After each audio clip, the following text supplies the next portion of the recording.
Hi, we are discussing how to find the time complexity for recursive functions. Okay, so we can find out recursive functions time complexity by using recursive tree. That is one way of finding. So in recursive tree we already seen that how to find the time complexity, that means number of function calls.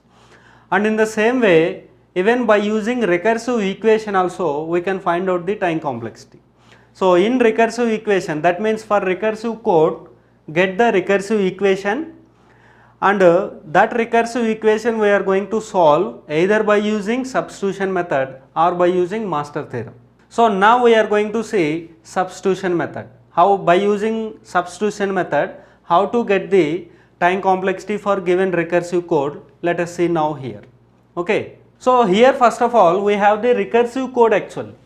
So this recursive code, first of all we have to convert into recursive equation, that is the first thing.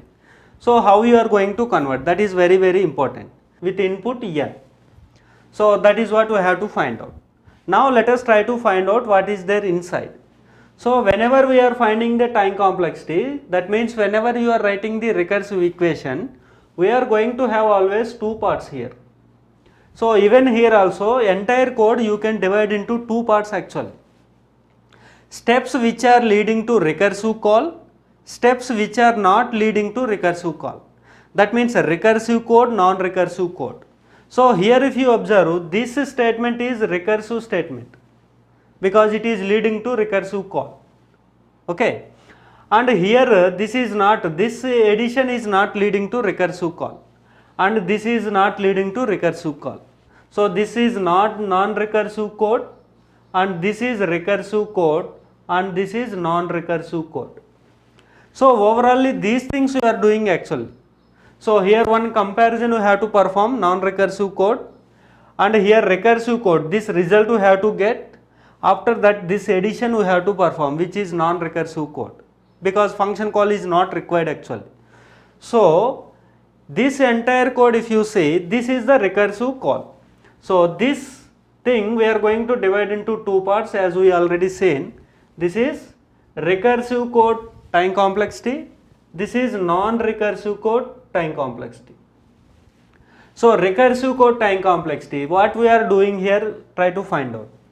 So same function call, that means same function we are going to take here also, but what you are doing here, floor value of square root of n, whatever n you passed, that n you are going to take as a square root, that you are passing to this function.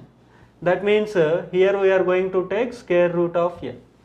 So this time complexity if you get, and then non-recursive time complexity if you get, that is the overall this function time complexity, which is also equal to this function time complexity. So non-recursive code time complexity is what? That is very important. If you see here, whatever be your n value, this comparison time is same always, right? That means it will take constant amount of time. And at the same time, that means it will take constant amount of time. We are going to take as a big O of 1. So big O of 1, that means we are going to take as a constant amount of time. Even here also, irrespective of your n value, that n may be very big value or very small value, this addition also is going to take constant amount of time. So even this also one operation is there, we are going to take constant amount of time. So that means big O of 1, it will not become 2, it is not integer addition, overall this is 1 only, so big O of 1. So this is the recursive equivalent equation for this recursive code. So this you can write as t of root n plus 1 we are going to take. That means you can take this as a constant c for finding the time complexity by using substitution method. So now let us try to simplify this equation. So without recursive call we have to tell the equivalent one, from that we have to tell the time complexity. So now let us try to find out time complexity for this recursive equation. So this is t of n. Now this value we need first of all, right? So what is this value? That means this value we need first of all.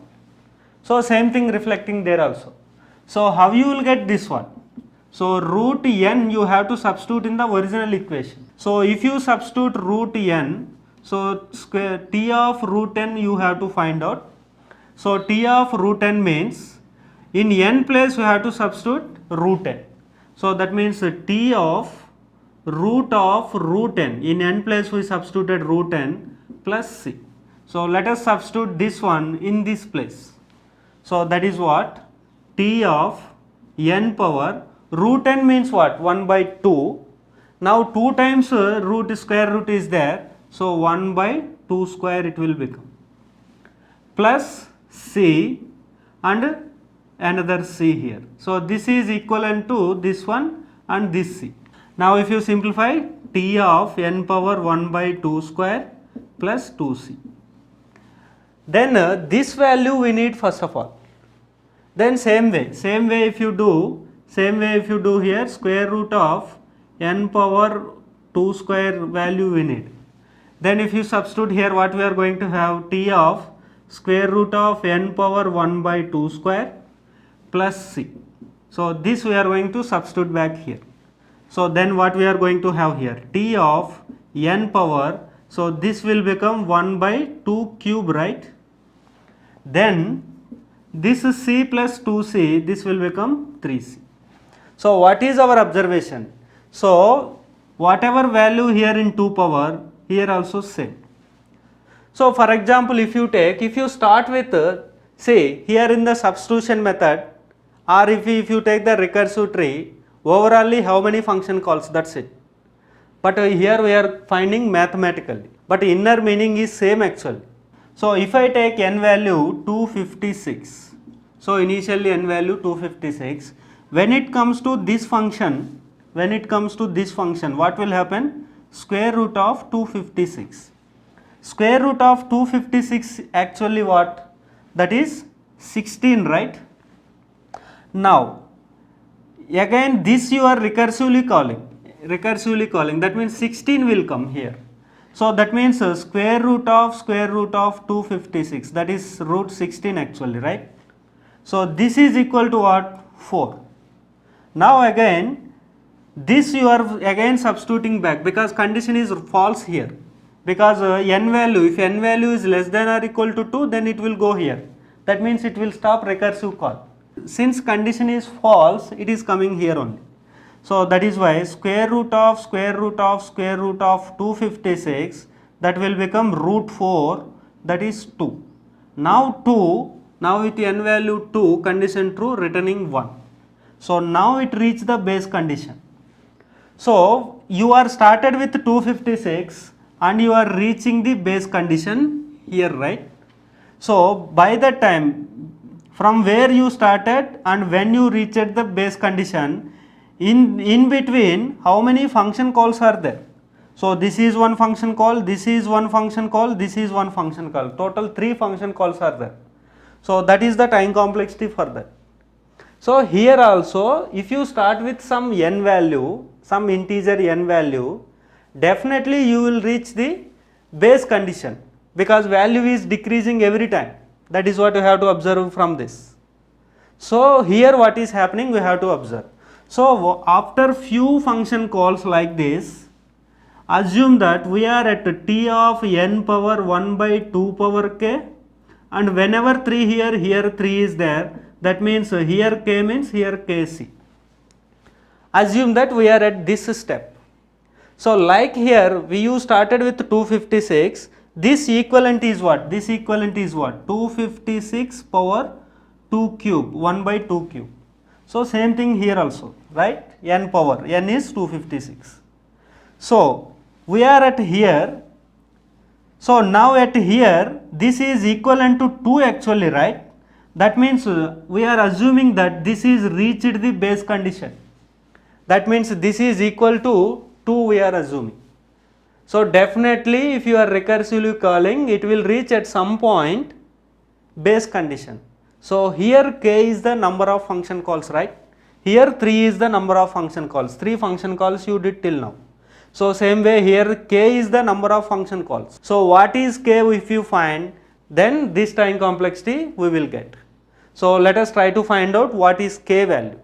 So first of all, n power 1 by 2 power k is equal to 2 actually, that means it reached the base condition. This is base condition, right? Okay. So now let us try to get this value here. N power 1 by 2 power k equal to 2 actually. Now how you will get the k value? Let us take log both sides. So log n, then 1 by 2 power k log 2 base 2. We are taking base 2 log. Okay. So this is log 2 base 2 is 1. So this will become log n base 2 equal to, this will become 2 power k. If you again apply log, we are going to get k. So that means log n base 2 equal to log 2 base 2 power k. That means we are going to get k value. So this will become the k value. Is it clear? So wherever you have k, there we are going to substitute that log n base 2 value. So if you substitute back that one here, then this is what? N power 1 by 2 power k is equal to 2, t of 2 plus k, meaning is log n base 2, okay, into c constant. Now whenever n value is 2, return 1, okay. So this whole thing is going to replace by 1 plus log n base 2 into c. So this is first of all equal to t of n. Then what is the time complexity? This is constant, 1 is constant and c is constant. So time complexity will become big O of log n base 2. Okay. So what is answer here? Here B is the answer. So in this way we can find out easily. Here main thing you have to observe, we are going to start with one n value, then when you are reaching the base condition, in between total how many function calls are happening. So here n value originally and we reached the base condition here, and in between how many function calls are happening. Definitely your movement must be towards the base condition. Okay.